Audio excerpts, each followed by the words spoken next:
मेरे पास भी नहीं है, मेरे पास भी नहीं है, दिल्ली के मुख्यमंत्री के पास भी नहीं है, मनीष जी के पास नहीं है, अभी इन्होंने बताया, सत्येंद्र जैन के पास है, इनके पास भी नहीं है, गोपाल जी आपके पास है, गौतम जी आपके पास है, इमरान खान है, कैलाश जी, पूरी कैबिनेट के पास नहीं है। आपसे पूछना चाहता हूँ स्पीकर साहब, आपके पास अगर, मेरे पास भी नहीं है, उनके पास हमारे नेताओं को बरी किया और हमें पूरा भरोसा है कि बचे 5% में भी बरी किया जाएगा। और एक तरह का माहौल बनाने का जो प्रयास, कहां बरी किया गया सत्येंद्र जैन को? आप दो चीजों को जोड़ देते हैं ना बड़ी आसानी से। आरोप कांग्रेस ने लगाए, वही इंडिया गठबंधन जिसका आप हिस्सा हैं भी ना, गलत तो नहीं कह रहा हूं, इंडिया का तो हिस्सा है ही ना, उसकी अगुवाई करने वाली कांग्रेस ने रेड फ्लैग किया था।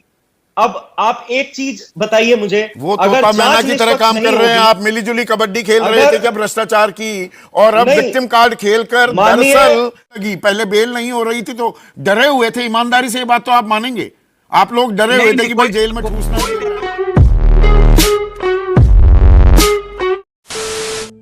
नमस्कार दोस्तों, स्वागत है आपका संदीप चौधरी जी की बहुत ही जबरदस्त और धमाकेदार और मजेदार डिबेट वीडियो में। सत्येंद्र जैन आम आदमी पार्टी के पूर्व मंत्री, दोस्तों ये मनी लॉन्ड्रिंग के मामले में तिहाड़ में बनते पिछले 800 से कुछ ज़्यादा दिनों के लिए अब उनको मिल गई है जमानत। तो दोस्तों इसी पर ये डिबेट हो रही है। डिबेट में आए हैं आम आदमी पार्टी के प्रवक्ता अनमोल पवार।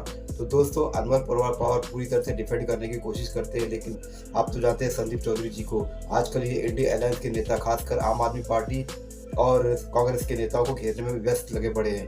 अब इनको मिल गए हैं सत्येंद्र जैन जी का मुद्दा और ये अनमोल पवार जी आए हैं आम आदमी पार्टी के प्रवक्ता। तो दोस्तों संदीप चौधरी जी ने अपने अंदाज में बहुत अच्छे से इनको रगड़ दिया।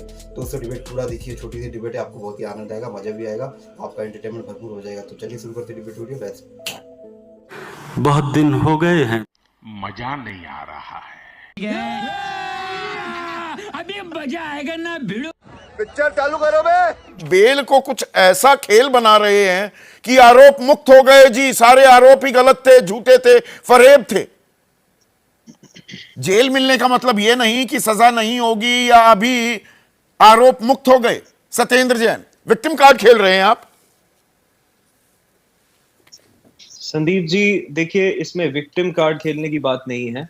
आप अगर इतिहास उठा के देखें तो आम आदमी पार्टी के नेताओं के ऊपर 200 से ज्यादा मुकदमे किए गए थे और 95% ऐसे मुकदमे हैं जिनमें कोर्ट ने जांच एजेंसियों को, जो भारतीय जनता पार्टी के इशारे पे काम कर रही हैं, उन्हें लताड़ लगाई और हमारे नेताओं को बरी किया। और हमें पूरा भरोसा है कि बचे 5% में भी बरी किया जाएगा। और एक तरह का माहौल बनाने का जो प्रयास, कहां बरी किया गया सत्येंद्र जैन? आप दो चीजों को जोड़ देते हैं ना बड़ी आसानी से।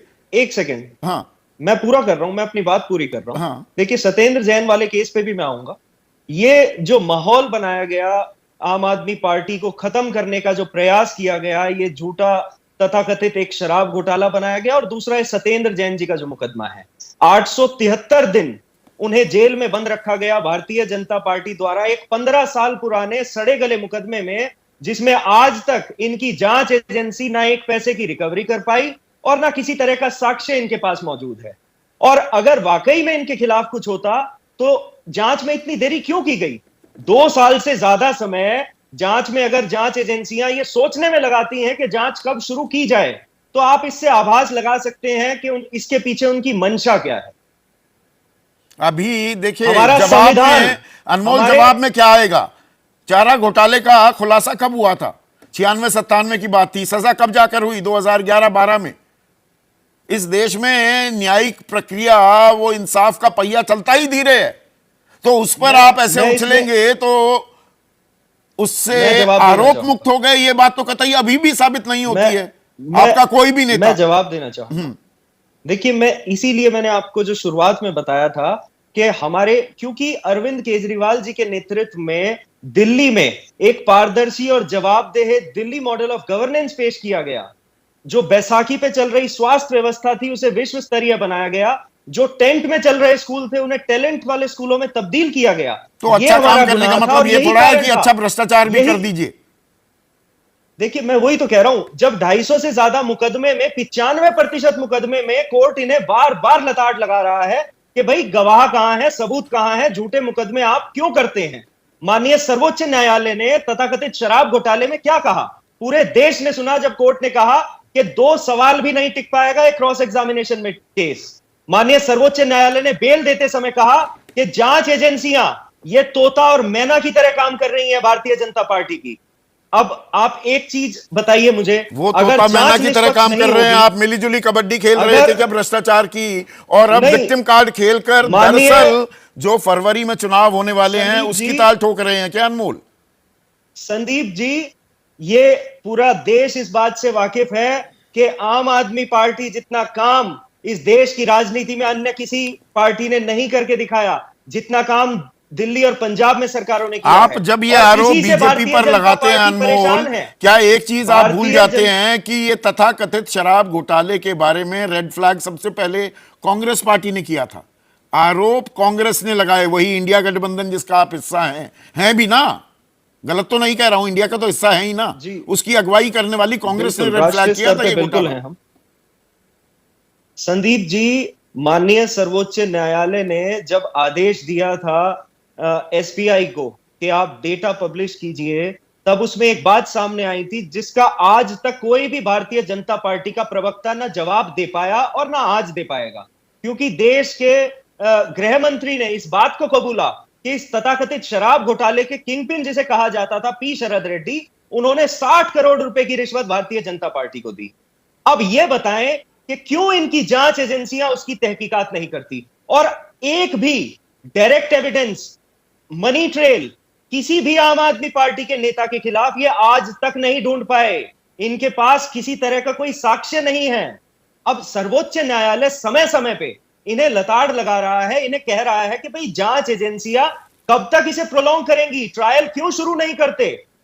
हर व्यक्ति का संविधान के अनुच्छेद 21 के अनुसार ये मौलिक अधिकार है कि उसे स्पीडी ट्रायल दिया जाए। आपने मेरे मूल सवाल का भी जवाब नहीं दिया जो मैंने पूछा। रेड फ्लैग तो कांग्रेस ने किया था, अब कांग्रेस की राष्ट्रीय प्रवक्ता हैं सुप्रिया श्रीनेट, वो कह रही हैं ईडी जैसी जो संस्थाएं हैं वो लोगों को जेल में डालकर सड़ा देती हैं। मुझे दुख है कि इस बात का कि बिना कोई आरोप सिद्ध हुए लोग सालों तक जेल में रह जाते हैं।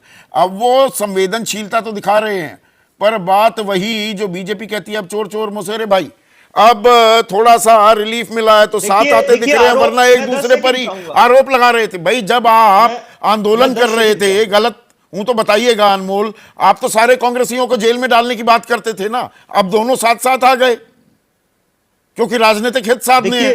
औजार की तरह आप कह रहे हैं भ्रष्टाचार को औजार की तरह, हथियार की तरह इस्तेमाल होता है। जी सर, जी हजूरी कराने के लिए।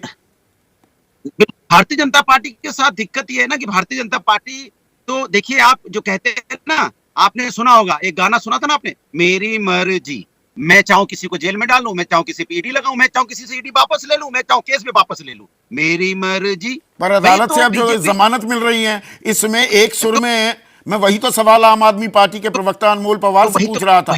यहाँ पर ये तथाकथित घोटाले के आरोप दरअसल बीजेपी ने नहीं कांग्रेस ने लगाए थे, ये बात क्या हम नजरअंदाज कर दें?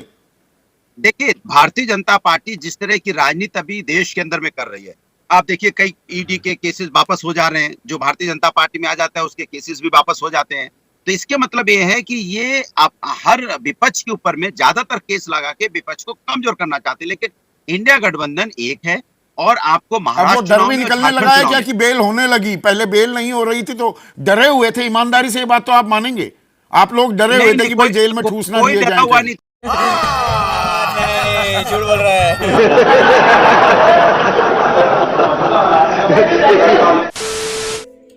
तो दोस्तों डिबेट हो गई खत्म, वीडियो हो गई पूरी। उम्मीद करता हूँ दोस्तों ये छोटी सी डिबेट वीडियो आपको पसंद आई होगी। तो दोस्तों ऐसी डिबेट वीडियो आप देखना चाहते हो तो इस चैनल को सब्सक्राइब करके आप जरूर जाओगे। मिलता हूँ आपसे अगली वीडियो में, तब तक के लिए जय हिंद, वंदे मातरम।